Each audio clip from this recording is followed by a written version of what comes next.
दिनै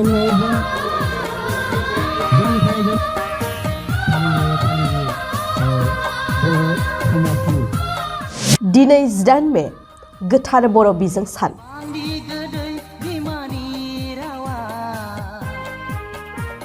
दिनैनि बे साना बर' माहारिनि थाखाय मोनसे मख'जाथाव आरो गोसोखांथाव सान।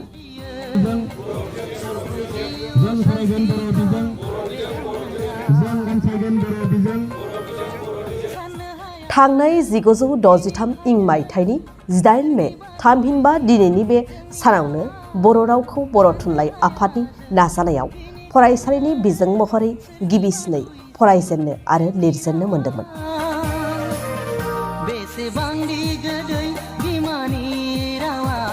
बर' बिजोंनि बे जागायजेननाय सान 8 मे खालारखौ बर' थुनलाइ आफादजों लोगोसे गासै बर' माहारिया गोसोखांनानै बर' बिजों सान महरै फालिबोदों।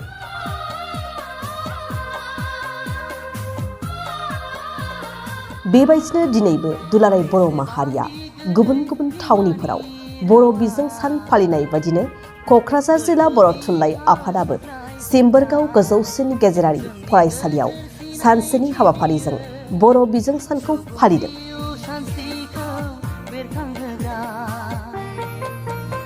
हाबाफारि बायदियै फुंबिलि समाव बर' थुनलाइ आफादनि फिरफिला बिरहोयो क'क्राझार जिल्ला बर' थुनलाइ आफादनि आफादगिरि बिजेल कुमार बसुमतारिया। बेनि बिफां फुलि गायो मिरु बर' समाज आफादनि लेङाइ आफादगिरि बिबिकानन्द नार्जारिया। बेनि उनाव हानजा सुरनाय हाबाफारिखौ फिरफिला सोमावनानै बेखेवना होयो सिम्बोरगाव गोजौसिन गेजेरारि फरायसालिनि गोरायुं सानसुमै बसुमतारिया।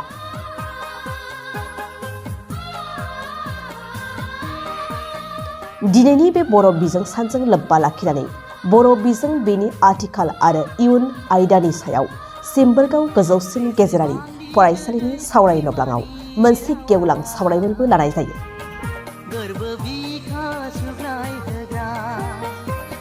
हाबाफारियाव क'क्राझार जिल्ला आरो गुबुन गुबुन गुदि बर' थुनलाइ आफादनि बिबानगिरिफोरजों लोगोसे क'क्राझार जिल्ला एबसु आरो सिम्बोरगाव दखरा एबसुनि बिबानगिरिफोर, क'क्राझार जिल्ला दुलाराय बर' हारिमु आफादनि बिबानगिरिफोर, गुबुन गुबुन बर'नि गौथुमफोरनि बिबानगिरि लोगोसे गुबुन गुबुन फरायसालिनि फरायसाफोरा बाहागो लायो।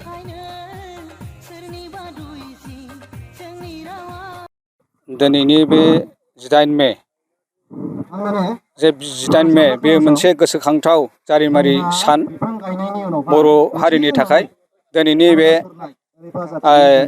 8 मे 1963 मायथाइयाव जोंनि बर' रावनि जे बिजों बेखौ आसाम सरकारा जोंनो गनायथि होदों फरायसालियाव फरायनायनि थाखाय। दा बेजों लोब्बा लाखिनानै जोङो दिनैहाय सिम्बोरगाव गोजौसिन गेजेरारि फरायसालियाव खुंफुंनो थाखाय ज'जा खालामदों आरो बेवहाय जोङो माखासे हाबाफारिफोर लादों। गिबियावनो जोङो फिरफिला बिरहोनाय, बिनि उनाव बिफां गायनाय आरो बिनि उनावहाय हानजा सुरनाय आरो बिनि उनावहाय जोङो गेवलां सावरायनाय मोनसे हाबाफारि लादों आरो बे हाबाफारियाव जोङो माखासे आलासिफोर लेंहरदों। मेलनि बेखेवगिरि हिसाबै जोङो जोंनि बर' थुनलाइ आफादनि बारग' लेङाइ आफादगिरि गपिनाथ बरगयारि बिथांखौ लेंहरदों आरो बिफां गायजेनगिरि महरै जोङो बिबिकानन्द नार्जारि दुलाराय बर' समाज आफादनि लेङाइ आफादगिरि आरो फिरफिला माबानानै फ्लेग अफ खालामनो थाखाय फिरफिलाखौ जांख्रिनानै जागायजेननो थाखाय जोङो हानजा सुरनायाव जोंनि बे फरायसालिनिनो सिम्बोरगाव गोजौसिन गेजेरारि फरायसालिनिनो मानगोनां गोरायुं सानसुमै बसुमतारि बिथांखौ जोङो आलासि महरै लेंहरदों आरो गाहाय आलासि महरै जोङो दानि सोलिफु बर' थुनलाइ आफादनि मानगोनां सासे नेहाथारि सहेन चन्द्र ब्रह्म बिथांखौ जोङो गाहाय आलासि महरै लेंहरदों। दा बे मोनसे गोसोखांथाव जोंनि जारिमिनारि सान आरो बे सानानो जोंनि बर' हारिनि खाफालखौ दिंग्राय होनाय मोनसे सान होननानै जोङो हमनानै लानो हायो। बे बर' बिजोंखौ जोङो फरायसालियाव फरायनो मोननाय लोगो लोगोनो जोंनि सोलोंथाइ लानाया गोरलैसिन जादों। जोङो गोबां बिथिङाव जों दावगालांनो हादों। बर' बिजों जायामोनब्ला हयथ' बर' फरायसा आफादनि जोनोमबो जानाय नङामोन, बर' फरायसा आफाद जोनोम जायामोनब्ला जोंनि बर'नि जांख्रिखांनाय जायखौ जोङो आन्दलन होननानै बुङो बे मोनसे जांख्रिथाय बियो हयथ' जाफुङाबो जानो हागौमोन आरो बिथांमोननि जे जांख्रिथायारि जे हाबाफारि बिनि गेजेरजोंनो जोङो बर' हारिया गोबां गुस्लायनाय फैदों। राजखान्थियारि गुस्लायनाय, रांखान्थियारि गुस्लायनाय, समाजखान्थियारि गुस्लायनाय, सोलोंथायारि गुस्लायनाय गोबाङानो फैदों आरो जोंनि जे दानि फरजाय बेखौ जोङो बे बर' बिजोंनि दारैनो जों मोनफैदों होननानै जोङो हमनानै लानो हायो। दिनै बर' बिजोङा भारत सरकारनि मोनसे संबिजितनि 8थि हाबाफारियाव हाबबाय आरो बियो भारत सरकारजों मोनसे गनायथि जानाय राव हिसाबै बेखौ रक्षनाबेक्षन होनाय, बेखौ खांनाय बानाया भारत सरकारानो बेखौ खालामगासिनो दङ आरो खालिबोल' जोङो बिथांमोनजों सहाय होनांगौ आरो जोंहा थुनलाइनि फोथाराव जोङो दाबो गोरलै।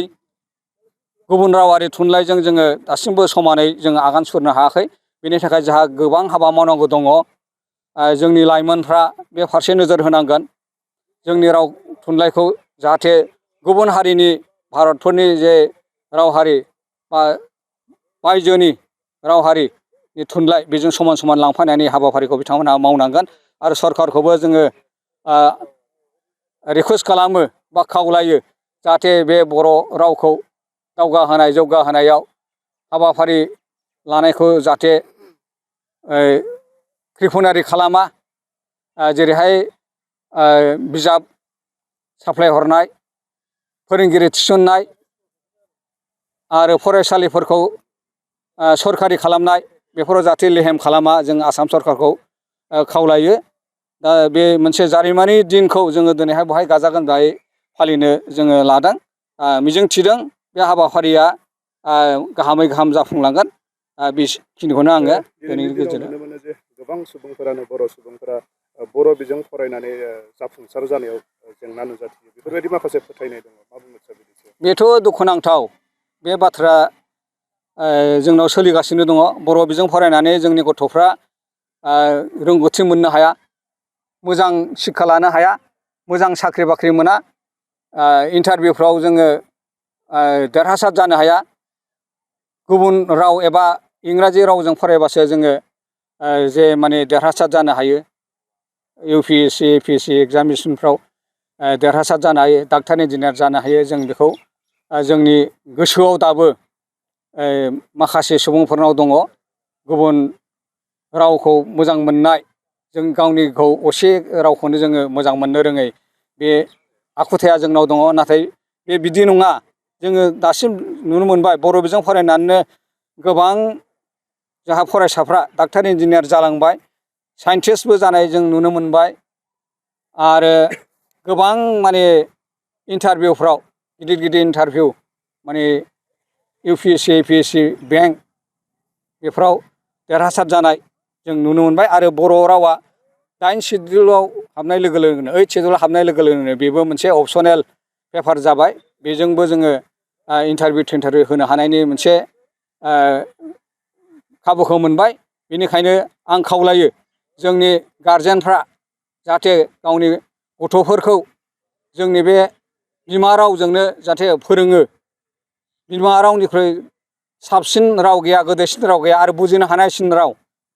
जोंनि दानि गोदान इडुकेसन पलिसियाव निउ इडुकेसन पलिसियाव बा नेसनेल इडुकेसन पलिसियाव बर' रावखौ लोगोसे माने जायगायारि ओनसोलारि राव माने भार्नाकुलार मिडियाम बेखौ गुरुत्त' होनायखौ जों नुनो मोनदों। दा बे बोथोरावबो जों जुदि गावनि बिमा रावखौनो जुदि आंगो खालामनानै लानो हायाबा बे जोंनि मोनसे खाफाल गाज्रिनि मोनसे सिन जागोन। ओंखायनो आङो आरोबाव खनसे जोंनि रायजो राजा बिथांमोनखौ गावनि रावखौ बोजबनानै लानो थाखाय आङो गुरै खावलायबाय।